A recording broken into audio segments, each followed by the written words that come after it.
A UNB ela é fruto de um projeto que distingue no Brasil e na América do Sul, ou nas Américas de um modo geral, o processo de criação e instalação de suas universidades. As universidades são milenares, quase, né? Mas, no Novo Mundo, elas vieram com a descoberta, sobretudo na América Espanhola. Na América Espanhola, as universidades foram instaladas no século XV, algumas, as que têm a tradição de, aqui, colocar a possibilidade de interpretação da realidade nova que era aberta ao mundo europeu, que patrocinou esse caminho para o Ocidente. E era um trabalho que precisava ser feito, porque o imaginário na construção e na descoberta do Novo Mundo era um imaginário sujeito ao espanto, seja porque esse Novo Mundo deslumbrava, impactava, mas desafiava. Sabemos, por exemplo, que a descoberta implicou uma questão existencial forte. Definir se o outro que aqui foi encontrado era, de fato, um outro, e se este outro podia ter o estatuto de humanidade. Quando se discutiu, por exemplo, o Tratado de Madrid, um dos eixos interpelativos da construção do tratado foi definir a humanidade do índio. E foi preciso uma bula do Papa Paulo III, em 1667, para estabelecer que o índio era um outro, sujeito dotado de alma e que, portanto, se caracterizava como gente, gente como nós, né? Até ali, no imaginário europeu, não havia esse outro. E sejam os africanos, também fruto da expansão do Império, no caso português, seja os americanos ou os ameríndios, esse outro, quando catalogado, era catalogado nos bestiários, porque a representação do humano não estava estabelecida em relação a eles. Um dos debates, portanto, do Tratado de Madrid foi este. E a universidade aqui se viu envolvida com o debate para orientar as discussões que mobilizaram, no âmbito intelectual ou da racionalidade, inclusive religiosa, essa distinção tormentosa. Pensemos, por exemplo, a discussão entre Sepúlveda e de Las Casas. Curiosamente, de Las Casas, bispo de Chiapas. A Chiapas daquele tempo, né?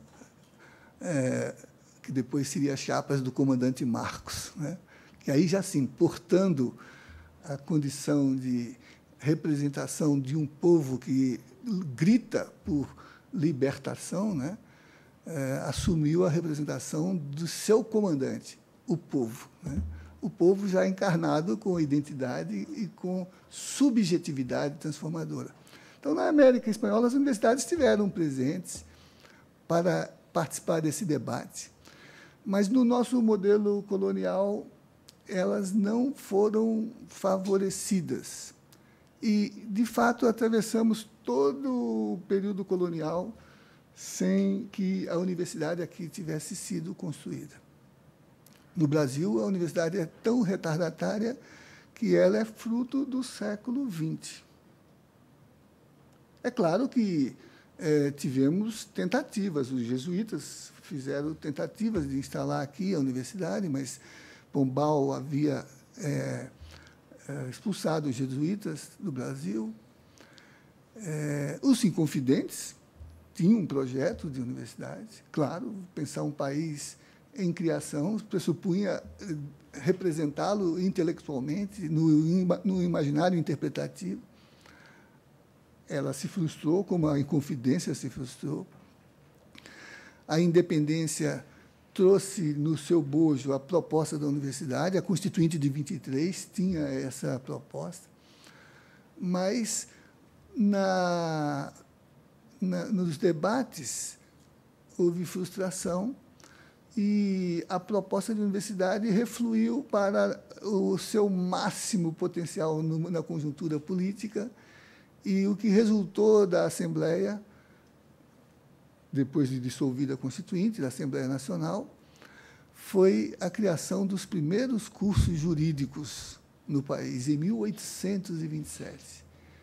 Passamos o século XIX sem poder construir a universidade, que vai acontecer somente no século XX, com a formação por agregação das escolas superiores, naquilo que se transformou a hoje Universidade de São Paulo. Tivemos esboços na direção deste projeto.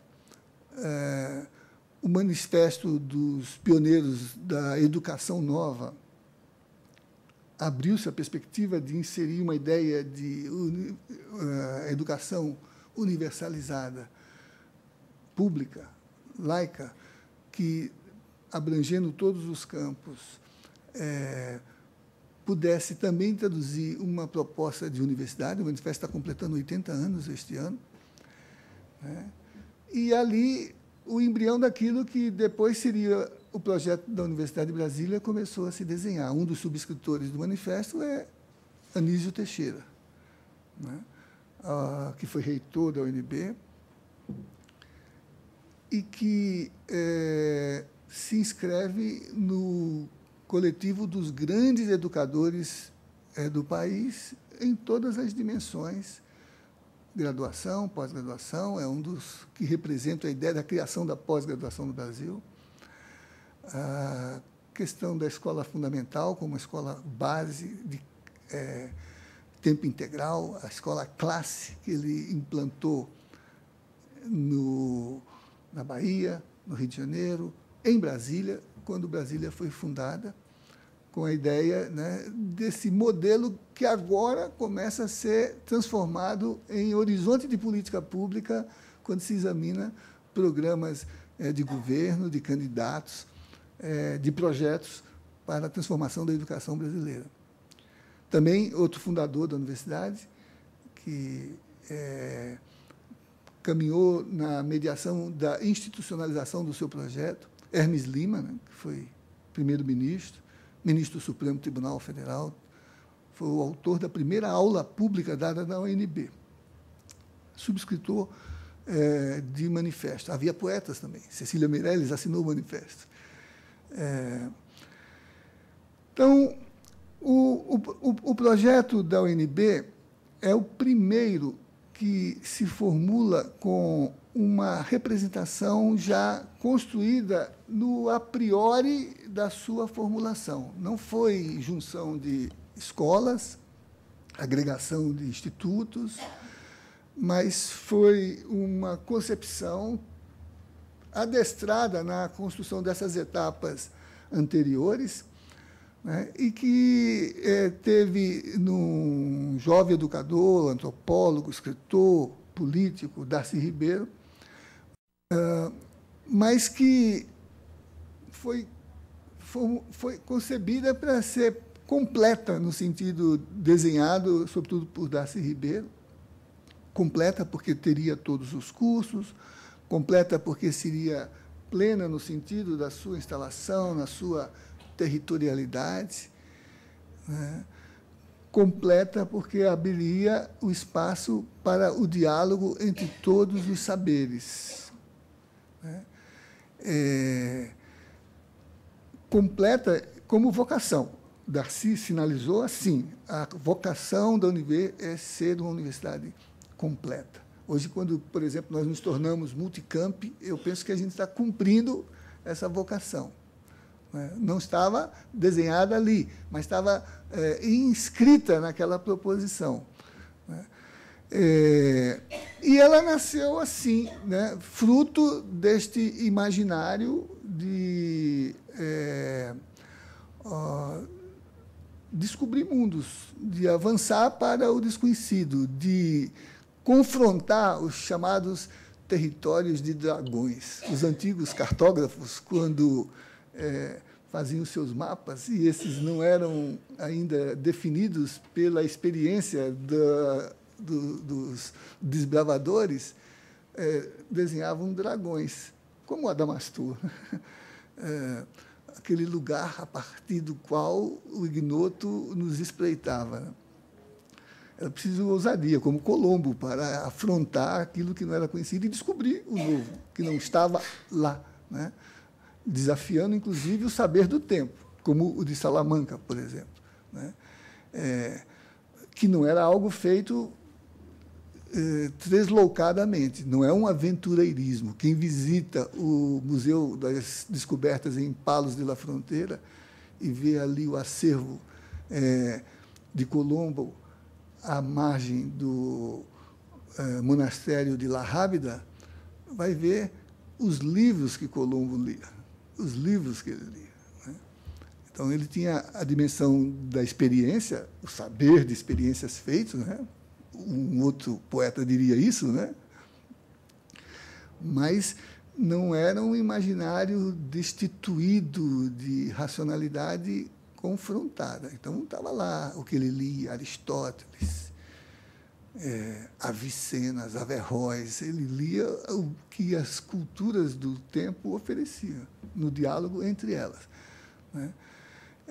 E na interpelação aquilo que era a institucionalização desse diálogo. A UNB, então, ela nasce assim como projeto pensado, construído e como dimensão de completude para se instalar num campus, quase a primeira vez que uma universidade se instala com um campus pré-definido para a sua instalação. As outras não, e até hoje nós visitamos as universidades fragmentadas, espalhadas por toda a parte. Ela não tem uma cidadela de onde se expandiu, como em Coimbra, né, para que ali as portas férreas demarquem esse lugar onde ela começou, né, e foi se expandindo, e aí se fragmentando, né, a gente chega até a Coimbra Nova, e lá está a universidade presente, nas engenharias, por exemplo. Mas ela surgiu já como um campus territorialmente demarcado, com um projeto que envolvia da arquitetura, né? Niemeyer veio para cá, instalou o seu centro de planejamento para desenhar os edifícios e formar o modelo de representação daquilo que seria o inventário arquitetônico da universidade, né?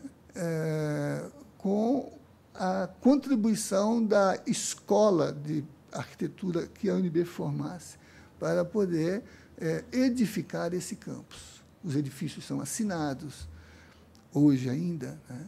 E esse projeto tem uma continuidade que vincula a elaboração atual àquela que foi a elaboração originária.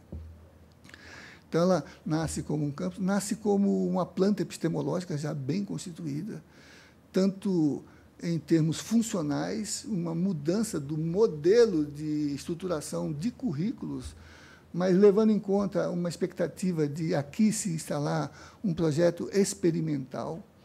O texto de criação se referia, era uma novidade, a que a universidade seria um ente público não estatal, e que não estivesse adstrito à lei, salvo naqueles pressupostos já acolhidos na fundação, mas que pudesse ser essa dimensão experimental. Duas experiências que se frustraram ao longo do tempo, porque a vocação autarquizante é forte e o poder não discute fragmentadamente, ele retoma a sua centralidade. E a autarquia se repôs E hoje ela é uma universidade igual às outras, no sentido de que tem uma pré-inscrição, seja no marco legislativo, seja nos limites da sua possibilidade de experimentar. A autonomia, né, o autonomos, foi restringido porque, né, a realidade do normativo é heterônoma, não é autonômica, né? Então, a determinação vem de fora. E ela era forte no imaginário que pudesse dinamizar esse projeto pela capacidade convocatória que esse modelo trouxe, convocando o que havia de disponibilidade intelectual, na medida em que o entusiasmo de Darcy e a proficiência de Anísio puderam imprimir na ideia do dirigente, Juscelino, notadamente, o Kubitschek, né? Convencido, afinal, de que o que o marcaria, tal como a Thomas Jefferson, não era ter sido presidente da República ou outras funções dignitárias que exercitou, mas, como estava no epitáfio de Thomas Jefferson, ter fundado a Universidade de Virgínia. E dizia-se a Kubitschek, você precisa ser também conhecido como quem fundou a Universidade de Brasília. Daí teria vindo a autorização para o projeto. E essa marca de origem que foi caracterizada nesse momento inaugural, que também se caracterizou pela condição de convocar. Então, para cá foram convocados com entusiasmo aqueles que, ou por compartilhamento de uma trajetória comum, os que leram o manifesto dos pioneiros, ou os que entraram no debate da construção de um projeto de país, a questão do horizonte de explicação de um país que se tornava pretendente ao desenvolvimento autônomo, que assumisse a necessidade de sua industrialização, né, e que pudesse construir um imaginário que fosse mediador de síntese dessa experiência de dar um salto abrupto, 50 anos em 5, se desenvolvimento e se integrando, daí que o plano de metas tinha como meta-síntese a criação de Brasília. E criar Brasília significava criar a sua universidade, né? Colocar no centro dessa possibilidade essa utopia. Essa convocatória atraiu, em todos os campos, gente da mais disponível competência para realizar esse projeto, né? Gente nos diferentes campos da música, Cláudio Santoro, daí nome ao nosso Teatro Nacional hoje, Salmeron, na física, autor de um livro, A Universidade Interrompida, que conta suas vicissitudes, né? Estamos reeditando o livro agora, ao ensejo do cinquentenário, em todos os campos, no campo dos estudos clássicos, um Eudório de Souza, que tem muita ligação com Agostinho, né? E o próprio Agostinho, né? Então, Agostinho vem no seu périplo, a professora Lucilena tem um estudo sobre esse processo, o professor Santiago Nô também, né? Ele veio com uma questão curiosa, que era inserir no projeto de Brasília a possibilidade de abrir o diálogo do saber para integrar todas as suas dimensões, não apenas as explicativas da ciência, não apenas as fundamentadoras da filosofia, não apenas as imaginativas da arte. Elas dialogam. Um outro português que, dia 29, agora recebe o título de doutor honoris causa da UNB, 29 de outubro, Boaventura de Souza Santos, numa aula magna na Universidade de Coimbra, lembra de que a racionalidade não está localizada num único modo de conhecer, mas na possibilidade de diálogo entre todos os modos de conhecer. Assim, a imaginação literária dialoga com a ciência, né, com a filosofia, dialoga com a arte. O tédio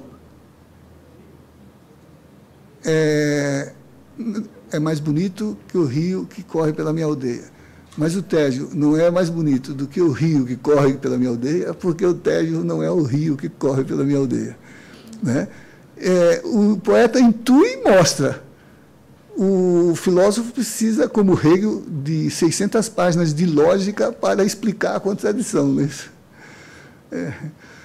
Dormia a nossa pátria mãe tão distraída, sem perceber que era subtraída em tenebrosas transações. O poeta, num verso, explica, revela o que o cientista precisa, num ensaio, definir como criminalidade de colarinho branco. Né? Sutherland precisou fazer uma conferência de 30 páginas para explicar o que, numa estrofe, o poeta intui e mostra. E Agostinho trouxe algo que a Universidade de Brasília, laica, pública, republicana, a Jorré, escreveu como uma possibilidade, de que, ao lado da explicação do cientista, ao lado, e dialogando, da fundamentação do filósofo, da celebração do artista, existe uma experiência mística, que também é uma dimensão transportadora para que o conhecimento se manifeste para além da fé, para além da crítica, para além da dimensão do êxtase. Né? Não sei se, quando o último cientista chegar ao topo da montanha do conhecimento, não encontre um místico lá sentadinho esperando por ele, com a diferença de que não sabe como chegou lá. Se transportou. E Agostinho trouxe isto. É dele a ideia de instalar na UNB, junto com o projeto de criação, um instituto de teologia, que, aliás, foi instalado, mas não com ele, e até já não como ele previa, mas num deslocamento mundano, assim, no sentido próprio do termo, de um adjornamento com os católicos, de maneira que o Instituto foi criado com os dominicanos, e que gerou, inclusive, um reitor dominicano que exercitou, naquele período, o seu reitorado na UNB, o Frei Mateus Rocha, que também homenageamos o ano passado, porque, tal como Agostinho, são figuras fundamentais, são pilares, mas que não foram colocados numa memória, vamos dizer assim, hierarquizada, que colocasse na lembrança contínua aqueles nomes como Darcy, como Anísio, que foram importantes para a formação da UNB. Né? Então, é importante que esse seminário traga essa necessidade que a gente tem com Agostinho de, primeiro, como já foi dito aqui, pensar a educação para além da instrução, que é algo que estava presente e que foi base de seu percurso a vida toda. Né? Pensar um modelo de educação que fosse transformador, que fosse capaz de emancipar o sujeito. Depois, lembrar que o conhecimento não é isolado numa única forma, mas que ele é resultado do diálogo entre todas as formas e que também a experiência mística não está fora desse contexto. E que ela tem que ter um lugar estratégico no embate que se estabelece no espaço universitário, que se tem uma característica hoje, não sendo mais a exclusividade da produção do conhecimento, é de ter uma exclusividade que lhe é própria. É o único lugar onde todos eles podem dialogar. Todos podem dialogar. Porque, fora do espaço místico, nos conventos só se pode discutir fé. em cada espaço recortado só se pode discutir aquilo que faz parte do estatuto daquele lugar. O estatuto universitário é a pluriversidade. E aí todos os conhecimentos podem dialogar. Acho que Agostinho trouxe isso, e trouxe com essa dimensão de imaginário que eu me referi na primeira parte. Então, quis fazer este balizamento, né, e dizer assim que, no cinquentenário, esse seminário ajuda a rever essa figura, que até lembro, na reunião da comissão, algumas pessoas assim importantes do UNB, né, disseram assim, mas conhecemos pouco de Agostinho, né?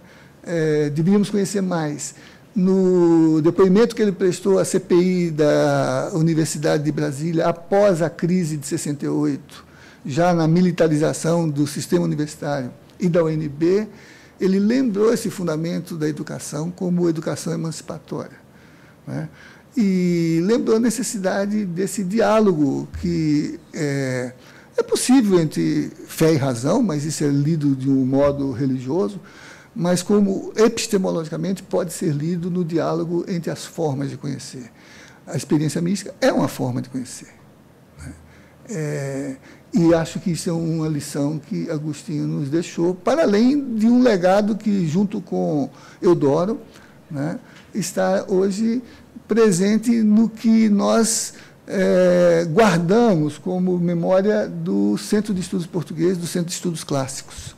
Ele trouxe a ideia do clássico para a universidade, né? Se a gente tomar o livro do Ítalo Calvino, porque ler os clássicos, nós vamos ver que nas 7 definições que ele oferece, algumas estão muito apropriadas àquilo que o pensamento de fundação, de formuladores como Eudoro e como Agostinho da Silva são muito exemplares ainda hoje.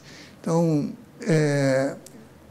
queria fazer o registro dessa presença marcante de Agostinho da Silva na história de fundação da UNB, e a expectativa que esse seminário vai abrir é de que aqui e agora nós possamos recuperar para esse momento jubileu, né, aquilo que ainda não se realizou a partir da força desse pensamento e que pode muito bem inspirar essa nova geração, né, que está aí tão promissora. Hoje é o segundo turno das eleições, né? Os candidatos estão debatendo na universidade, estão falando em gerência, estão falando em garantir um cotidiano fluente, né? Claro que precisamos de papel higiênico no banheiro, precisamos de comodidades do dia a dia, mas se não tivermos projeto, não adianta boa gerência, né? O importante é o porto para que navegamos. Viver bem é importante, mas navegar é mais importante. E é isso que é preciso. E não adianta vento bom se a gente não sabe para que porto vai, né? Então, acho que um pouco do que sopra para nós de força para navegarmos é esta dimensão, que eu diria clássica, no sentido paidético do termo, no sentido que a paideia nos legou, né? Essa força que pensamentos como o de Agostinho nos legaram, né? Então, era isso que eu tinha que dizer. Obrigado.